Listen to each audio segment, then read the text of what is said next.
channel or to this video, wherever you're watching it from.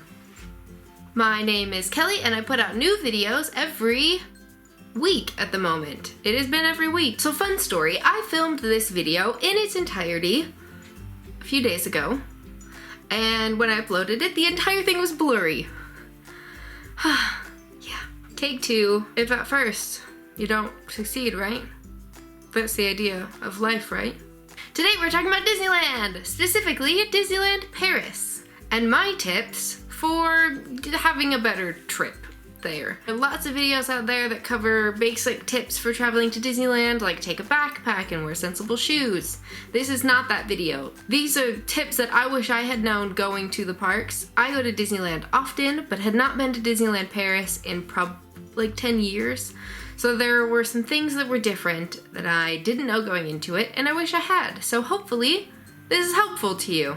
Thom and I went to Disneyland Paris back in February. There are 2 videos about that, which I will link down below, 2 vlogs, just what we got up to. And we had a really good time, but there are some things I learned. So, getting into it, my first tip is if you want something, ask for it. I grew up on that philosophy, but some people didn't, and I don't really get that. But okay, if you want something, ask for it. I wanted a park-facing room. We stayed at the Disneyland Hotel in the very standard room that comes with the 2 twin beds, though in the fine print you can see that they will offer a king-size bed, and I thought, well, I want that, but there's some other things I want. So I sent an email, and I will link that, well, I can't link the email, I will put the email down below in the description box as well, to the Disneyland Hotel. And I only have the email for the Disneyland Hotel, but each hotel has a different email. I will try and track that down, but no promises. They might be below, they might not. We will see what I can find.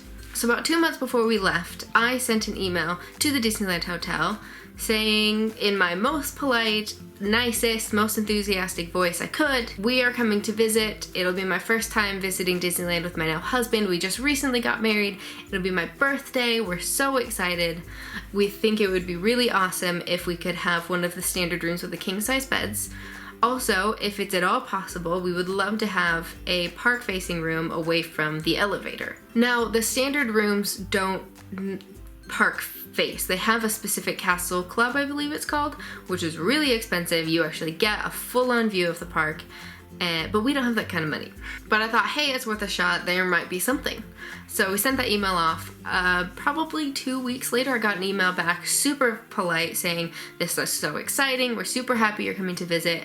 I will pass this email along to other people at the hotel, and we'll see what we can do for you. And that was the last I heard of it. Nothing else. I said, thank you, that's so awesome. And then when we arrived, we weren't told anything either. We didn't find out anything about a room until we got to our room. Keep in mind that we were traveling in the off-season, in February, between holidays. It was between the UK holidays, and some of France was on holiday, but not all of France was on holiday. So we made sure to go on not peak times, which plays a huge part in this. Had we gone during peak times, I probably still would have sent the email, but definitely wouldn't have expected anything back. Not that I did expect anything back either.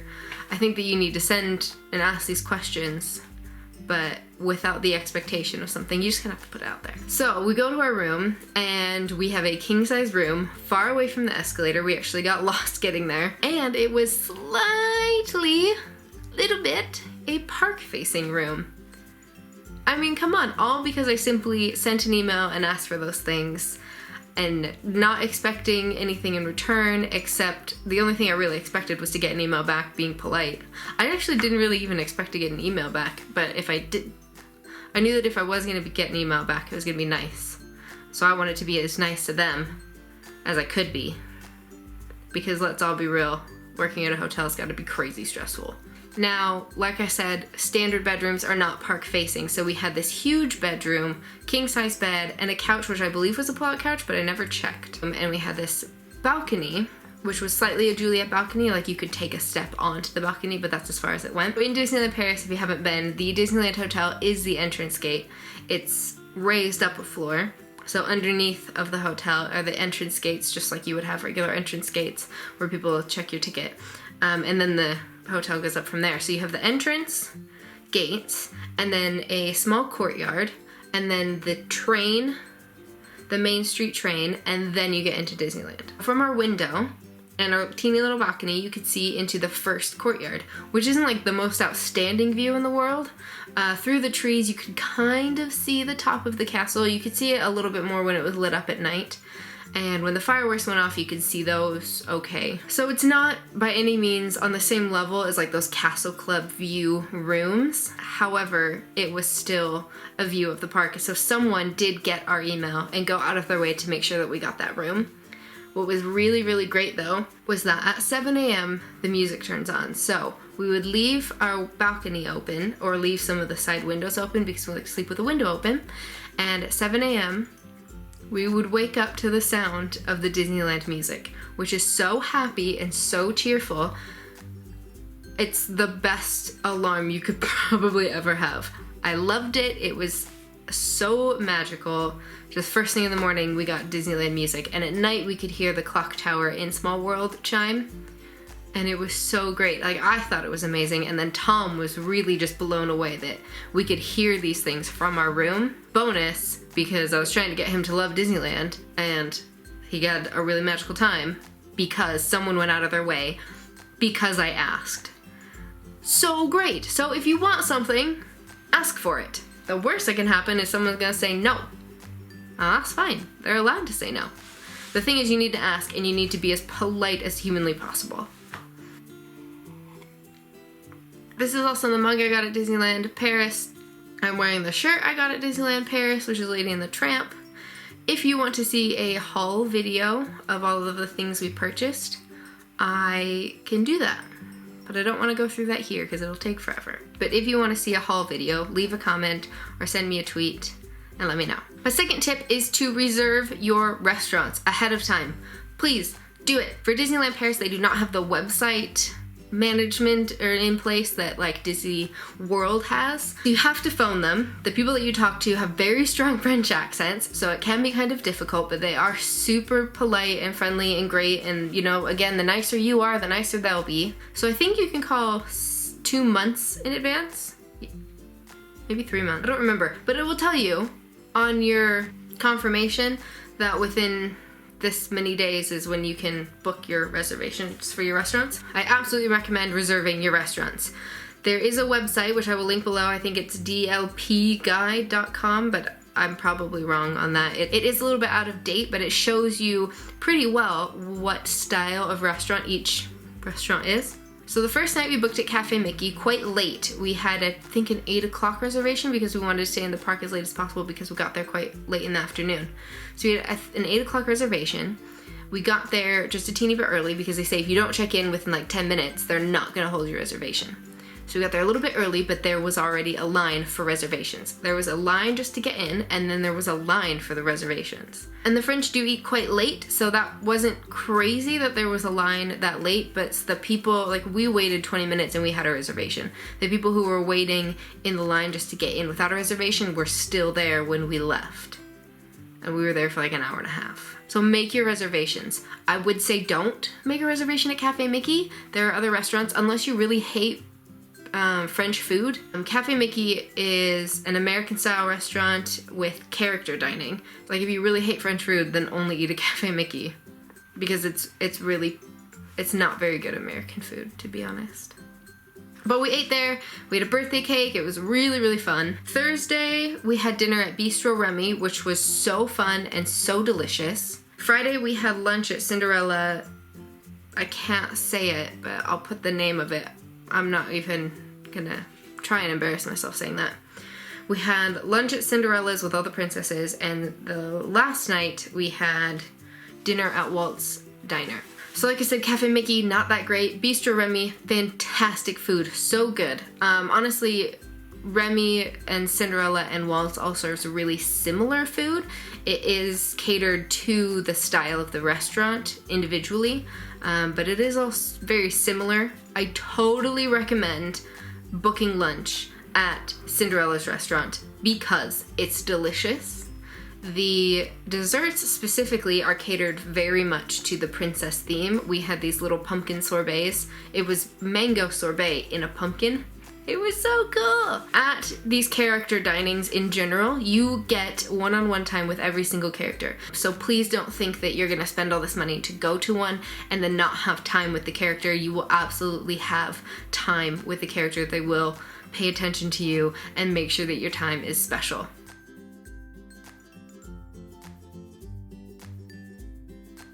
My next tip is about souvenirs. And I would say if you are an avid Disney traveler, if you will, like I am, I would say expect to spend less on souvenirs in France. Why? Because they're kind of behind in the merchandising department.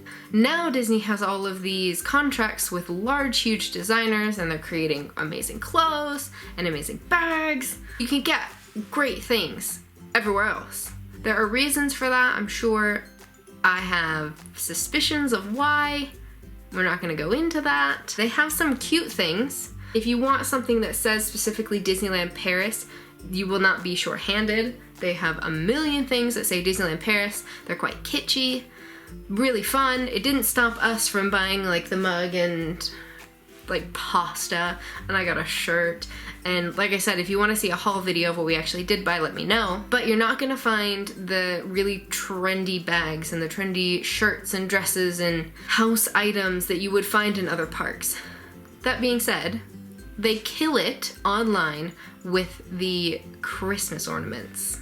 Killing it. We definitely found things to spend money on, but Thom couldn't find a shirt. There were like maybe 10 different men's shirt designs and two like button-down shirts that weren't really his style. So there was not a ton of option for men's clothing at all. Also, the hats, not existent. There is no traditional Disney Mickey ear hat. It doesn't exist there. There's lots of, well, I say lots of headbands. There's like 6 different headband ear designs, and that's it. We both got headwear, gear, heads.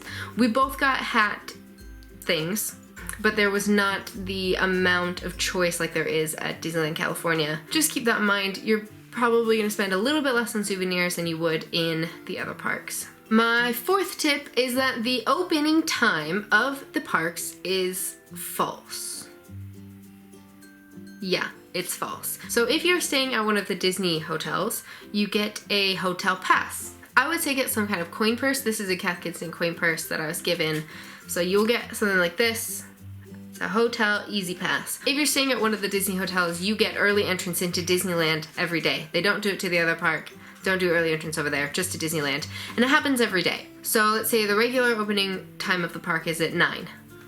You will get to go in early entrance at 8. You will go to the gate, you have to show them this, then you get to go to the gate, then you get to go through the gate, and you have open range of the park. Some of the rides are open, some of them are not. Some of them are open on different days, the luck of the draw. Funny thing that happens though. So you've gone in at 8, and then at 8:45, these barriers go up inside of Disneyland to each of the lands. So you're walking down Main Street, you get to the castle, and there's a barrier. And then there's a barrier between Main Street and Tomorrowland, and there's a barrier between the other lands. And you can't go through unless you have the Easy Pass. So at 8:45, what happens is that the main gates actually open. So now everyone has free reign, everyone can come in. But only the people with the Easy Pass can then go into the individual lands and go on rides. Everyone else can only go down Main Street, can only do the shopping, which some of the shops are closed, and can only wait at the barrier until 9. At 9, the barriers drop. So this is different than everywhere else. Everywhere else, 9 means 9, means 9 means 9 means 9. It means that those gates aren't opening until 9. They're not opening at 8:59, they're opening at 9. So you will wait at the front gates until 9. This is different in Paris.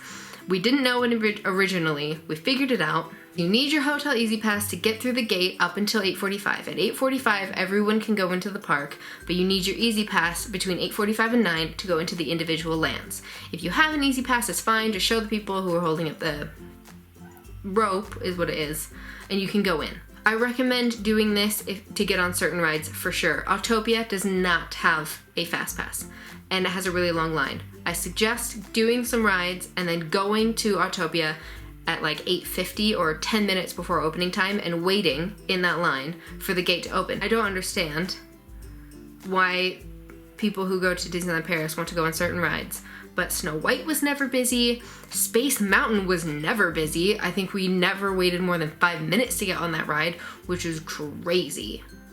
It's so crazy. Over in the Walt Disney Studio, I think that's what it's called in Disneyland Paris, the same tactics still sort of apply. There is no early entrance time, but let's say the gates at the Walt Disney Studio open at 10.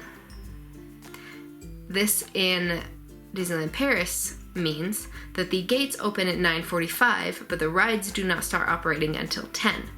So, from a good hour before, people are lining up outside of the gates. Then at 9:45, the gates open and everyone rushes in to get in line for a Ratatouille Fast Pass. The gate to get a Fast Pass doesn't open until 10, but the line by 10 will be from the Ratatouille all the way out to the entrance, which is why we couldn't get a Fast Pass later in the day, and I thought that people would be crazy. So everyone gets to that park early to then get in line to get a Fast Pass. And then I don't know what they do with the rest of their time. Then they get in line for Crush's Coaster and wait 2 to 3 hours to go on it, which isn't worth it. It's not a good ride. Like, it's a good ride, but it ain't worth 2 hours waiting. We managed dealing with this by going over to the park at 10. So we would do Disneyland in the early entrance time, then go over to the Disney Studio Park so that we were there a little bit before 10. If you stay at a Disney hotel, you get a Fast Pass per diem. You get like 1 Fast Pass extra per day that you can go on anything. We should have gone on Crush's Coaster first and then gone on Ratatouille. We used our Fast Pass at 10 to go onto Ratatouille, and then went over and got in line to Crush's Coaster, which took us about a half an hour to get on. I do not recommend waiting in line for Crush's Coaster. It's not that good. Go in at 10, go into the single rider lane. That's what we did. We went single rider and we still had to wait 20 minutes. Go into the single rider lane, do it that way. You will be split up, get over it and do it that way. Otherwise you will be waiting in that line for 3 hours. The ride is good. It's one of the smoothest roller coasters I've been on. There is a hidden Mickey in the bubble room. You have to be facing forward when you enter the bubble room, but over in the top right corner, there is a hidden Mickey. It's not even that hidden, but it's jammed way up in the corner. It's huge, made out of bubbles. If you're facing backwards, you will not see it. You have to be facing forwards. Luck of the draw on that because you're spinning around in a shell. It's a really smooth ride. It's fun. It's not worth a 3-hour wait. Honestly, no ride is worth a 3-hour wait. Don't do it. Please don't do it. Go to the park at 10, get in line for single rider for Crush's Coaster, then use a Fast Pass to go get onto Ratatouille. Bringing it all back in, the open time is a lie. The gates open 15 minutes to opening time. Rides start directly at opening time. Keep that in mind as you address in your mornings. Also, get up in the morning. The earlier you get up, yes, the earlier you can get into the park, but people like jam up breakfast. So if breakfast starts at 7:30, be at breakfast at 7:30. You don't have to be cute, just get up, go to breakfast, then go get cute, and then go into the park and be there early. Or you'll be there forever. You'll just be waiting forever with all of the people. And I like to eat my breakfast in peace and drink my coffee in peace. And I was a snob and took my own coffee in my own mug. Because that's what I am. My last tip about Disneyland Paris, the last thing that I wish I had known before we went, is the smoking. I know what you're thinking. Kelly, it's France, they smoke there, it's common. I know that, but I thought, like every other park, you're going to Disneyland. There's designated smoking areas. You won't get to, people can't smoke everywhere, it's Disneyland. No, this is not the case. There are signs at Disneyland Paris specifically saying smoking prohibited. There are designated smoking areas. Are these used? No, they are not used. You cannot smoke in the line for a ride, but you can congregate at the entrance to the line for the ride and smoke there.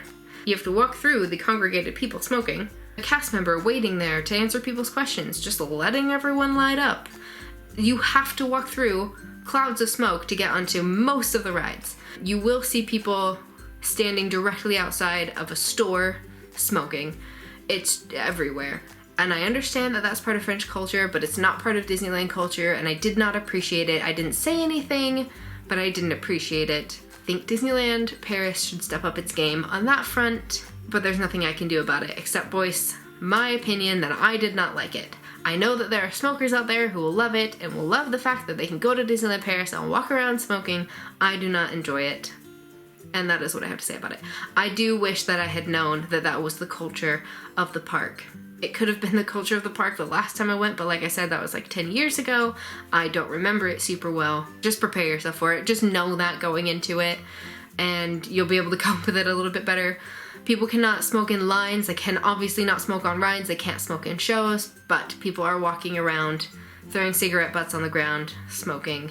Honestly, in general, I think that Disneyland Paris could step up its game in a lot of ways, and I think that they are. Part of, actually a huge section of the park was shut down for refurbishment, getting a new coat of paint, and that was great. I have the best hopes for Disneyland Paris. I can't wait to go back to Disneyland Paris.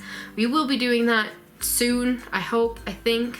Definitely for sure, our next trip is planned for early 2017 to go back to Disneyland, California with my family, and I'm so excited. So that's it, that's what I have for you today. Those are 5 tips of things that I wish I had known before I went back to Disneyland Paris as an adult. If you liked this video, give it a thumbs up, make sure to subscribe, and if you want to see a haul video of the things we purchased, leave me a comment or send me a tweet. That link will be below. Check out the links below for my other vlogs about Disneyland, and I will try and leave all of those emails that I mentioned below as well. If you want to see a video about how I prepped Thom for this exciting trip, also let me know about that in the comments or through a tweet. And the last thing is, actually, if you go to my blog, there will be free downloads of some countdown calendars that I made.